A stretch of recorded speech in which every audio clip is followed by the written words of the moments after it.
अध्यक्ष महोदय, आपण मला बोलण्याची संधी दिली। मी आज माझ्या संसदीय क्षेत्र धुळे येथील जल संकटाच्या गंभीर समस्येकडे लक्ष वेधण्यासाठी उभे आहे। केंद्र शासनाने जल जीवन मिशन ने प्रत्येक घरापर्यंत पिण्याचे पाणी पोहोचवण्याचं वचन दिलं होतं। हर घर नल हर घर जल।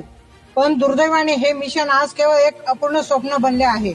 सरकार अभिमानाने दावा करते की संपूर्ण देशामध्ये 78% घरांना, त्याचप्रमाणे महाराष्ट्रातील 87% घरांना आणि माझ्या धुळे क्षेत्रातील 99% घरांना जलजोडणी उपलब्ध करून देण्यात आले आहे।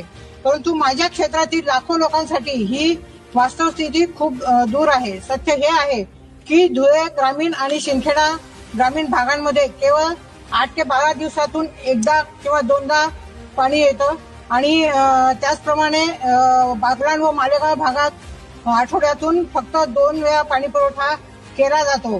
त्याचप्रमाणे झोडगे येथे 15 दिवसातून एक वेळा आणि आदिवासी भागामध्ये डांग, साल्हेर, मुल्हेर, वाटोडा, वागंबा भागात पाईपलाईन टाकल्या आहेत, परंतु पाण्याचा सोर्स नसल्यामुळे नळांना पाणी नाही। ही खूप गंभीर परिस्थिती आहे। पाईपलाईन आहे तर टाकी नाही आणि टाकी आहे तर पाण्याचा सोर्स नाही, त्याच्यामुळे थेंबर देखील पाणी त्या ठिकाणी येत नाही। मला या ठिकाणी सांगावंसं वाटतं की तुटलेल्या पाईपलाईन, अपूर्ण पायाभूत सुविधा आणि कोरडे नळ हे अकार्यक्षम व्यवस्थेचे जिवंत पुरावे आहेत।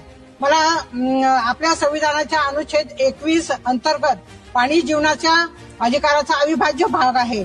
माननीय अध्यक्ष महोदय, मी आपल्या माध्यमातून सरकारला विनंती करते की या जलसंकटाच्या निवारणासाठी जलजीवन मिशनच्या कामांचे संपूर्णपणे ऑडिट करून चौकशी करावी व अपूर्ण कामे पूर्ण करण्यासाठी सुधारित कामांसाठी बजेट तरतूद करण्यात यावी आणि जे काही अपूर्ण कामं राहिलेले आहेत अध्यक्ष महोदय, साधारणतः 50% अपूर्ण कामं ज्या जलजीवन मिशनच्या माध्यमातून राहिलेले आहे ते पूर्ण करण्यात यावं आणि या योजनेचा लाभ गरीब आदिवासी भागातील जे काही नागरिक आहेत त्यांना मिळवून देण्यात यावा। धन्यवाद अध्यक्ष।